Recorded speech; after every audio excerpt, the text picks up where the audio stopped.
Hello, warriors, and welcome to this week's edition of the Love Your Life show with Susie Barolo, me, certified life and wellness coach.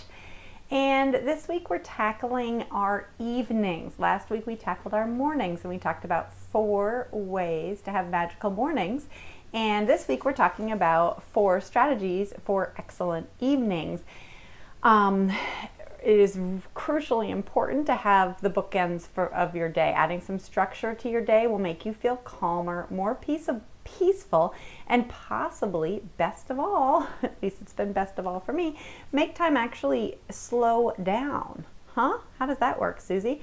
No, seriously, when we're more deliberate in our choices and our planning, our days involve less running around, putting out fires, going on everyone else's priorities, and they slow down and we end up living more in a manner that we choose and that feels right with our internal system. Whether you call it scheduling or planning your days, start with your mornings as we did last week, so go back and check out that post if you hadn't seen it, and then add in your evenings once you have some consistency with your mornings. I call it bookending your days. When your days have regular way of starting and stopping, what happens in between just gets easier and feels better. Think of it like a puzzle. I like to do puzzles, and when I do puzzles, I always start with the edges. I get the edges done first, and then it's easier for me to figure out where the middle pieces go. Same thing can be said with your days. So let's look at the 4 strategies I use to have excellent evenings and start there with your getting your edges and your bookends done in your day. So first, my first thing, plan. I plan my days. I get out my schedule, preferably paper versus phone. I have a schedule on my phone for my family and kids, and I'll have that by me when I'm looking at my paper at the beginning of the week, but I've transferred everything on there. And so really I swear by my paper and pen. Something magical happens when you have a pen and paper. And I look over what my next day holds. I do this every night, every evening. These are things I'm talking about doing in your evenings.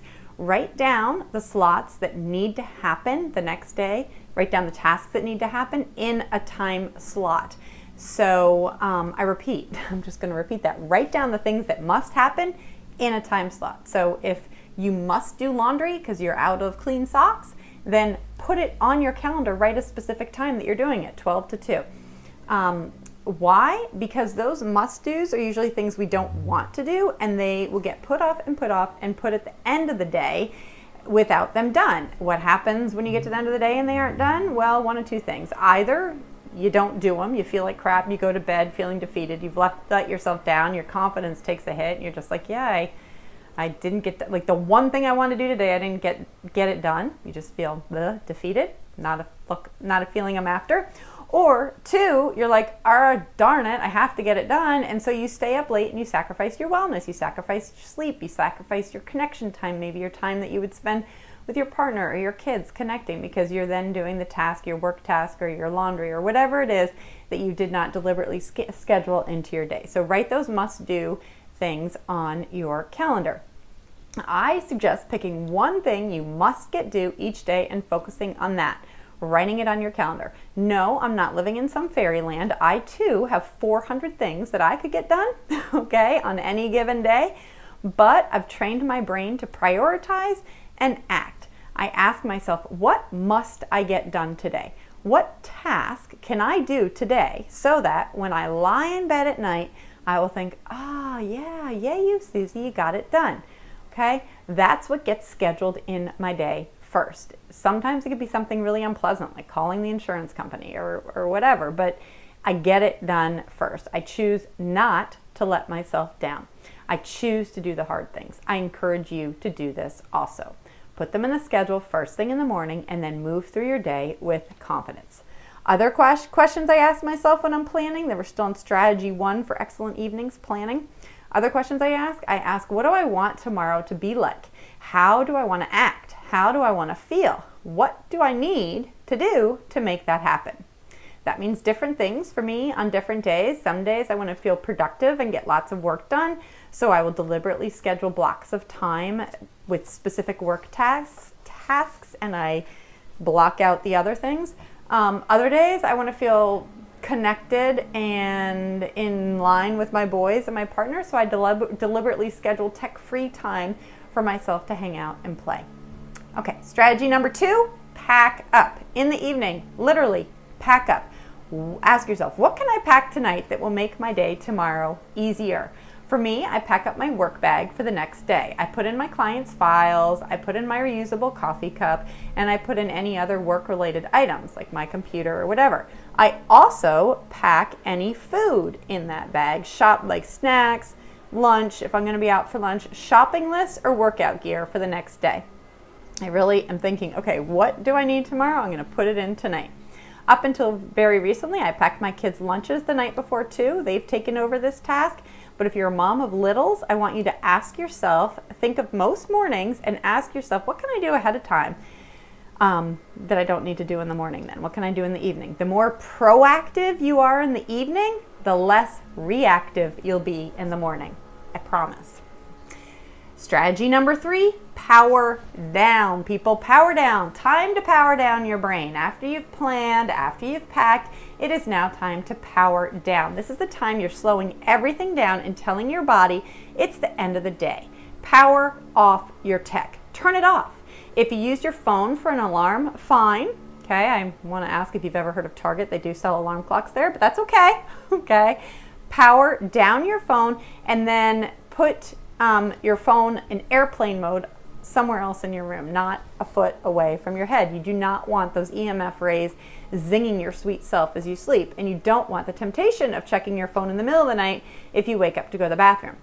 Think of airplane mode as being your ticket to fly off to some wonderful adventures in your dream. Put it on airplane mode and power off your phone. Also, in addition to powering down and powering off your phone, think of powering down your body. How can you show your body the day is ending? Most nights I end having a cup of tea. I have the new brand that I got at Whole Foods recently called Tulsi Tea that I'm really liking, but really any tea without caffeine is wonderful, and it's just sort of my sign like, oh, okay, I'm having some tea, it's time, that signal to my body, your body is calming down. I always fire up my diffuser with some sort of relaxing blend. Right now I'm enjoying a 3-blend mix of cedarwood, lavender, and orange. I love those 3 together, and it just helps me sleep like a little baby. I also turn the lights down in the house. I turn off overhead lights. My kids are like, Mom, it's not dark, but really we have a circadian rhythm. I turn off the lights. It's another signal to my brain that it's in slow down time. The 4th strategy that I like to use for excellent evenings is called what I call GTPs. The final thing I do at the end of every day is send a message of gratitude and thankfulness to my brain.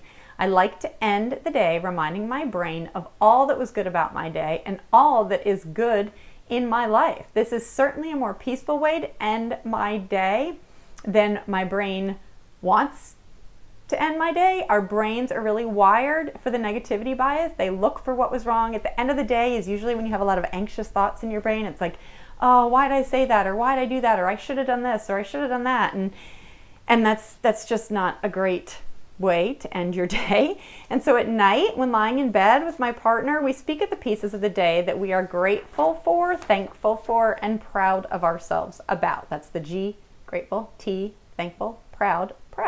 There's a wonderful way to connect with him at the end of the day if we haven't had a lot of connection time. And it's also a wonderful way to send my brain into sleep in a calm and peaceful manner. Try it and let me know if you notice a difference in your quality of sleep. I definitely have. So set your day with bookends to feel better today. Those are the 4 strategies, all right? You're going to pack it up. You're going to pack up, you're going to power down, plan it out, and GTP. Fall asleep with your nice gratitude. When your day has a framework, the things that happen in the middle of your day have less potential to derail you. You are an adult. Yes, you are. As an adult, it's your responsibility to show up and shine. How do you do this? Start with bookending your days. Intentional action and planning allow us to be our best selves. The best moms, the best partners, the best workers, the best friends, the best us that we can be.